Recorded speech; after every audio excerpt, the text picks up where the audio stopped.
The Iron Bowl is here. The Alabama Crimson Tide head out to go play the Auburn Tigers. And you would think that Alabama, because they're 9-2, and because Auburn is 5-6, that this game would be a blowout. Well, Vegas has Alabama as only a 5.5-point favorite. Now, Alabama leads this series 51-37, and Alabama has won 5 in a row and 11 of the last 14. But the ones that they have lost, like the kick six, have been absolutely devastating. And remember, when Jalen Milroe was there, they snuck out the back door on one of the most outrageous plays at the end of the game. But this is a matchup that features 27 combined national championships, 18 for Alabama. There's 7 combined Heisman Trophy winners. How many of them can you actually name? You got Auburn, Pat Sullivan, 1971, Bo Jackson, 85, Cam Newton, 2010. And that's just for Auburn. And for Alabama, you had Derrick Henry in 2015, Devonta Smith in 2020, and then Bryce Young in 2024. Now, what this game means is that there are SEC and college football playoff implications in it for Alabama and a bowl game for Auburn. And Auburn would love nothing better than to get a bowl game and to spoil it for Alabama.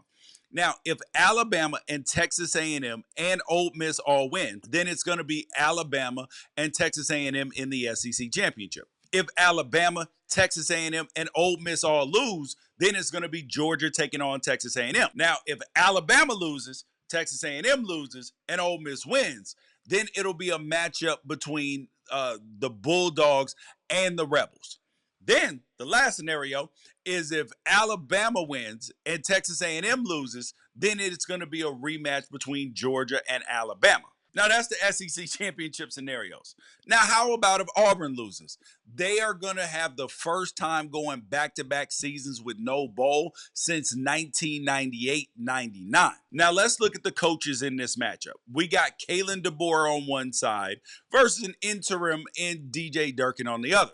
Now, Kalen DeBoer is 18-6 at Alabama after leaving on the heels of a college football playoff appearance with Washington. The dude has been reunited with his offensive coordinator, Ryan Grubb, because he spent a year with the Seahawks. Did not go very well, but now he's back with his boy, Kalen DeBoer. Now, it was almost like Alabama traded Jalen Milroe to the Seahawks for Ryan Grubb. But, we'll see who feels like they won that trade in a few years. Now, the way that this Alabama offense looks this year, you do have to wonder if Grubb had come to Alabama in year one, if they would have started Ty Simpson over Jalen Milroe, because the two are clearly working very well together.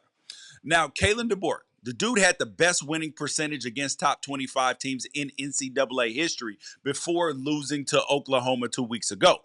Now he's 19-4 in those games. And I'm telling you, the dude can and does show up big in rivalry games. I know that as an Oregon guy, what he did 3 times against the Oregon Ducks when he was at Washington. Now, on the Auburn side, you may remember DJ Durkin from his ill-fated tenure at Maryland. But this isn't even the first time that Durkin has had to finish the season for a fired SEC coach, because Durkin filled in for Will Muschamp after Muschamp was let go by Florida back in 2014. Now, here's an odd fact. DJ Durkin is 0-4 in his career calling defenses against Alabama, with losses coming at 4 separate SEC schools. So he is hoping that his presence will give them a different outcome this time. Now, let's look at these quarterbacks. You got Ty Simpson.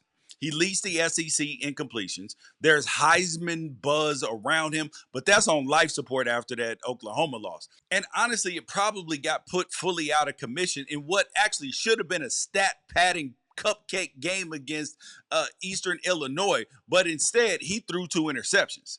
And now you can zoom out on the entire season as a whole. Simpson has actually been very impressive at times, but Missouri is the only top 25 pass defense that he's played against. Outside of them, you got, Florida State? They're the highest ranked pass defense that Ty Simpson has faced this season, and they're 33rd.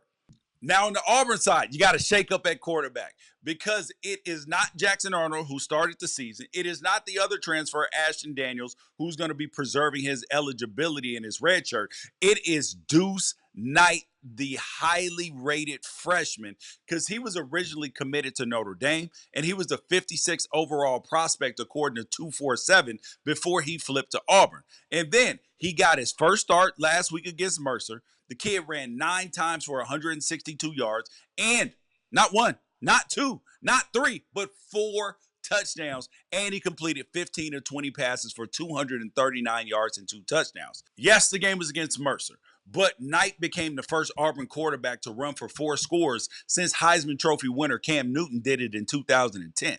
And you have to wonder what Knight's future is. Now, all of this leads for positive feelings about the future about Deuce Knight, but we don't know what the future holds. But I will tell you this. It is a small sample size, but a win in the Iron Bowl, what that would do for Deuce Knight, Lord, and the public demand for him to come back to Auburn, regardless of who they hire as their new head coach, is going to be high. Now, let's look at this Alabama offense versus the Auburn defense. Alabama, they are 25th in points per game at 34 points per game. They are 10th in pass yards per game at about a little under 300. They are 107th in rushing yards per game. Really? Really? Yes, that same Alabama. I want you to think about this. And the number 123, because that is the exact same pass and rush yardage gap and difference as TCU. And that is a Sonny Dykes coached air raid team.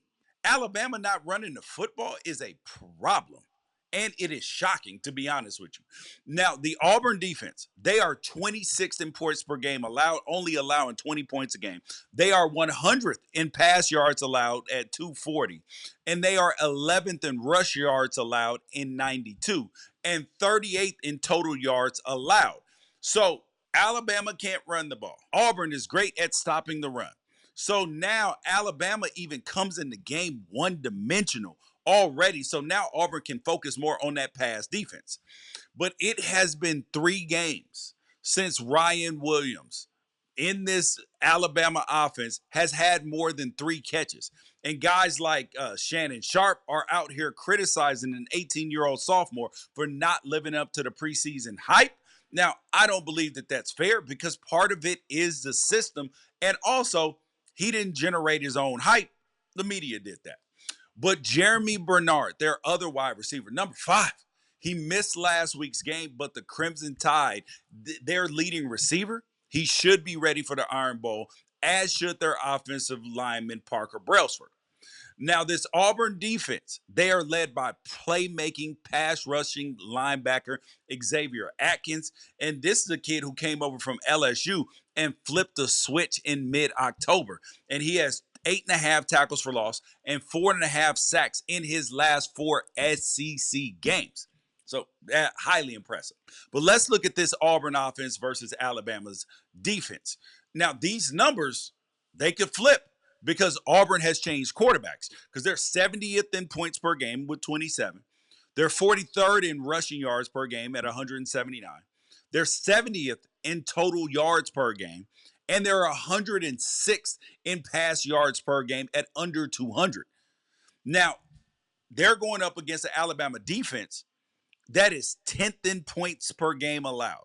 They are 4th in pass yards allowed. They're 32nd in rush yards allowed and 9th in total yards allowed.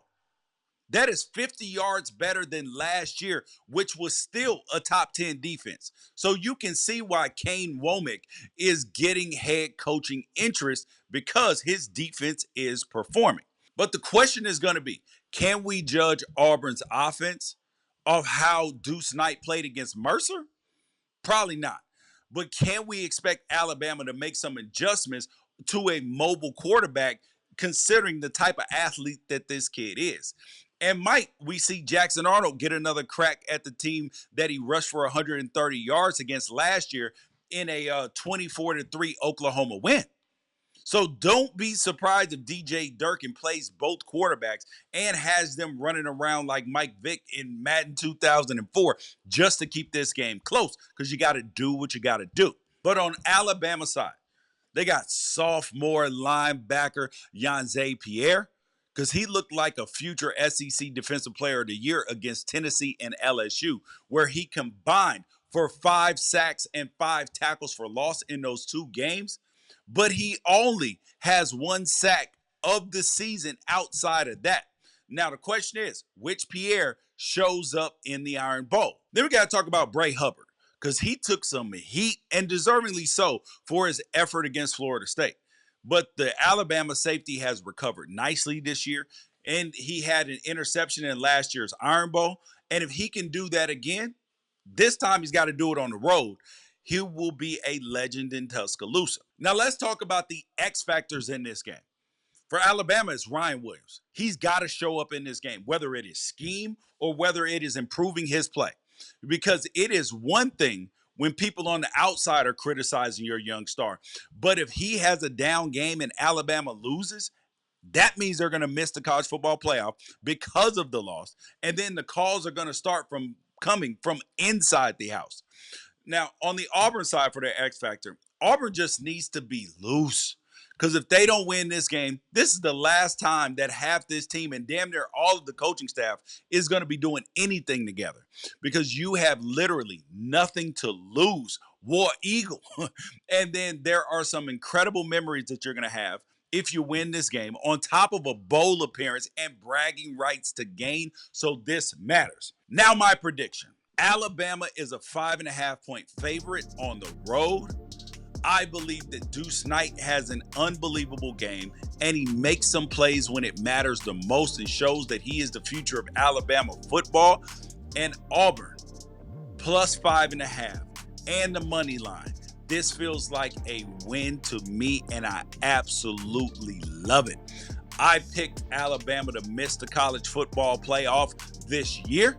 And now after this Auburn game, that's exactly what is going to happen.